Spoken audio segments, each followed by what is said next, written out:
Aujourd'hui, on va parler zombies, un de mes thèmes d'horreur préférés. Ce sera pareil dans la vidéo suivante, dans le focus suivant.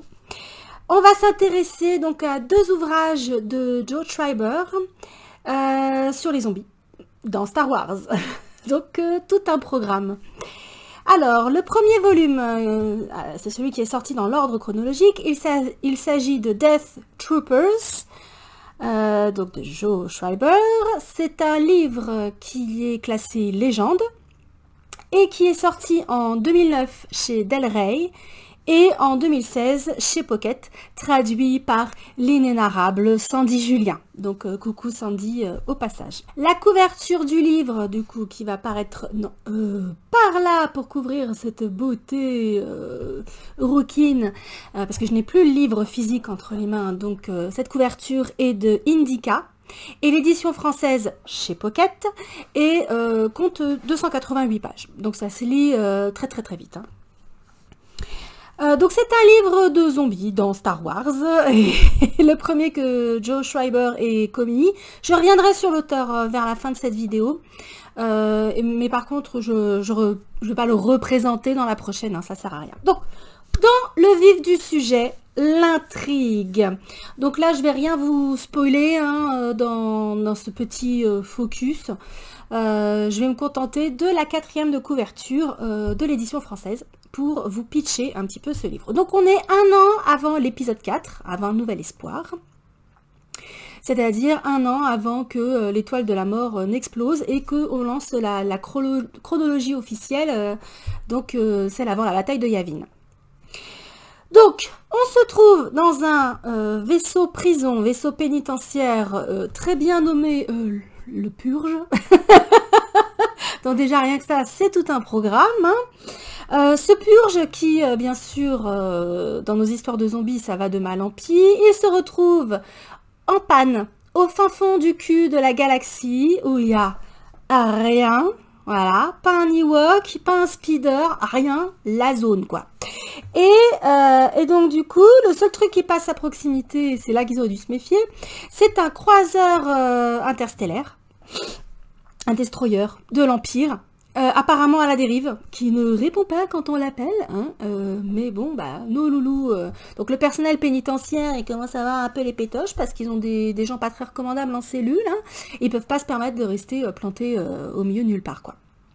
Donc, ils vont envoyer une équipe chercher du matériel à bord de ce croiseur interstellaire qui ne répond pas pour réparer leur propre vaisseau pénitentiaire.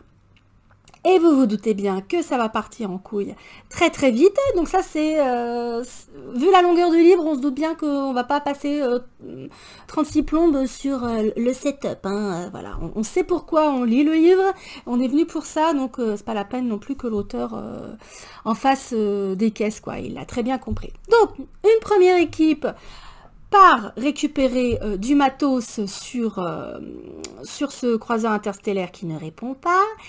Et il y a que la moitié de l'équipe qui revient, avec un mec blessé. Et bien évidemment, hein, ce mec est porteur d'un fléau qui va décimer tout le monde. On est dans le postulat de base du film de zombies, j'y reviendrai.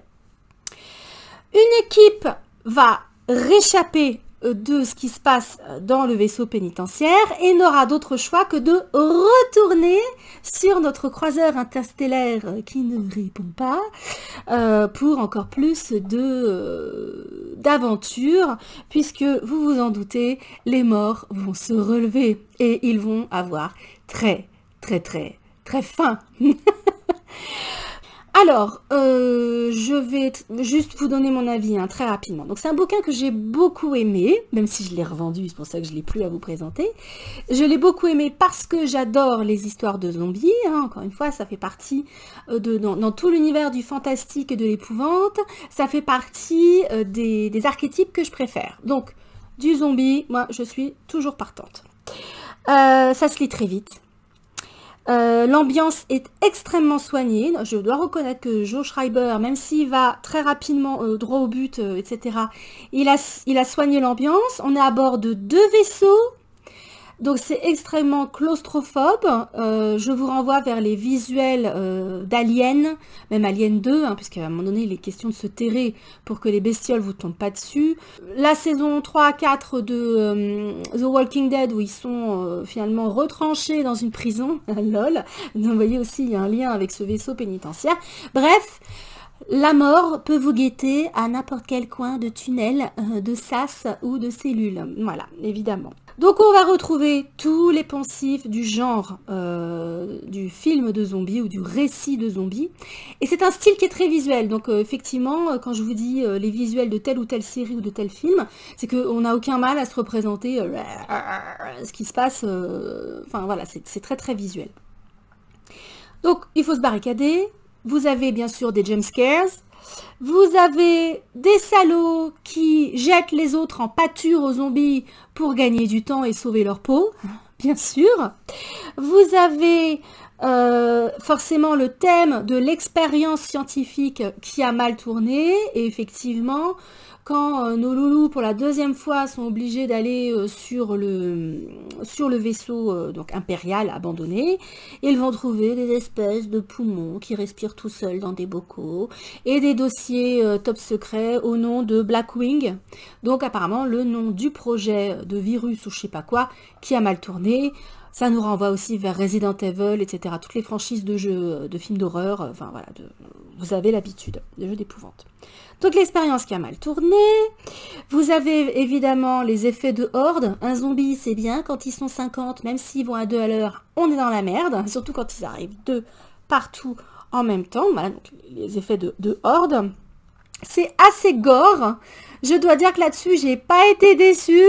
J'avais peur que dans l'univers Star Wars, ce soit un petit peu édulcoré, même s'il peut y avoir des récits très très durs, hein, même dans le nouveau canon. Et bah non, j'ai pas été déçue. Joe Schreiber, il va allègrement, hein, donc c'est gore. Le cannibalisme est mentionné, et cette scène est très très bien faite d'ailleurs. Parmi les survivants, évidemment. La question du cannibalisme, elle est hyper importante, et je pense que c'est pour ça que ce roman, pour moi, coche toutes les cases. C'est-à-dire que le zombie et la masse de zombies, l'intérêt, c'est pas les zombies en eux-mêmes, c'est comment les personnages encore vivants vont réagir, vont se comporter. Vous allez avoir les enflures, les ordures qu'on adore détester, mais dont on sait qu'ils ne sont pas exempts de rédemption. Il y a plusieurs personnages particulièrement détestables dans ce récit, dans ce livre, qui vont avoir une rédemption, qui vont se racheter à la fin. Bon, ça se finit mal pour eux, évidemment, c'est une histoire de zombies, mais voilà, donc là, le thème de la rédemption est abordé. Vous avez les gens qui payent pas de mine, à qui on aurait donné le bon Dieu sans confession, et puis qui se révèlent pour survivre de véritables ordures. Vous avez ceux qui baissent les bras, se laissent partir, se laissent bouffer. Vous avez ceux qui se battent jusqu'au bout, voilà, pour sauver les autres. Donc voilà, vous avez en fait tout l'échantillon des comportements humains face à une épidémie. C'est malheureusement d'actualité, même si j'espère, à ma connaissance, ça n'a donné lieu ces dernières années à aucun comportement, à rien d'aussi dramatique hein, que ce qu'on voit dans les trucs de zombies et qu'on observe dans ce roman, bien sûr. Et voilà, le propos est pas du tout éloigné de la peste de Camus, hein, si vous voulez. C'est juste que là, forcément, le genre, c'est l'épouvante. Donc, on a des zombies mangeurs d'hommes, on a des gens qui se font déchiqueter. Voilà, c'est le truc de zombie, quoi. Donc, j'étais venue pour ça, j'avais signé pour ça, je n'ai pas été déçue. Donc, finalement, les zombies, contre toute attente, ou pas, ça se discute, ça fonctionne vachement bien avec les Stormtroopers, avec les officiers impériaux, avec les rebuts de la galaxie, puisque dans l'autre vaisseau, le Purge, vous avez quand même un certain nombre d'individus pas très recommandables. Ils n'étaient pas tous en cellule, hein. D'ailleurs, vous avez certains gardiens du personnel pénitentiaire qui sont un peu limites, quoi, un peu beaucoup limites.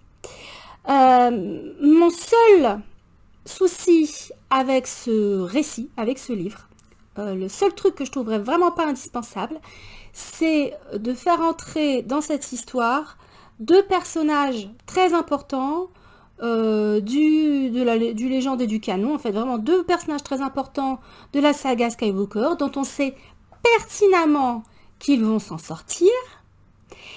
Et moi, ce que j'aime dans les histoires de zombies, c'est que personne n'est à l'abri. Il n'y a pas de notion de justice, il n'y a pas de notion de les gentils vont survivre, les méchants vont se faire bouffer, etc. Ça ne fonctionne pas comme ça, comme dans la vraie vie. Et c'est ça que j'aime chez les histoires de zombies. Et là, nos deux personnages, même si je les adore, pour moi, ils avaient rien à foutre là. Ça, à partir du moment où ils sont là, j'ai fait, eh merde, j'ai quand même apprécié le livre, j'ai quand même apprécié leurs dialogues, leurs échanges, ce qui leur arrive. Mais sachant pertinemment qu'ils allaient s'en sortir, j'étais moins investie que pour finalement d'autres personnages dont j'avais jamais entendu parler et qui étaient vraiment sur la sellette, quoi. Donc si j'avais une réserve à émettre sur ce roman, ce serait celle-là. Fallait pas faire intervenir des personnages dont on savait très bien qu'ils allaient s'en sortir. Ça, c'est un petit peu dommage. Globalement, je vous dirais quand même, foncez. Si vous aimez les histoires de zombies, que le gore vous fait pas peur, hein, évidemment, vous savez dans quoi vous mettez les pieds. C'est une parfaite lecture pour cette période de l'année, même si on peut lire des histoires de zombies toute l'année, hein, évidemment. C'est une parfaite lecture pour Halloween. Il a été traduit en français, donc je l'ai dit, par Sandy. La traduction est vraiment très très sympa. Donc moi, c'est un bouquin que j'ai beaucoup aimé et que je ne peux que vous recommander. Pour ceux qui ont encore 2 minutes, je vais juste faire un petit point sur l'auteur Joe Schreiber, parce que c'est un personnage vraiment intéressant, atypique, hein.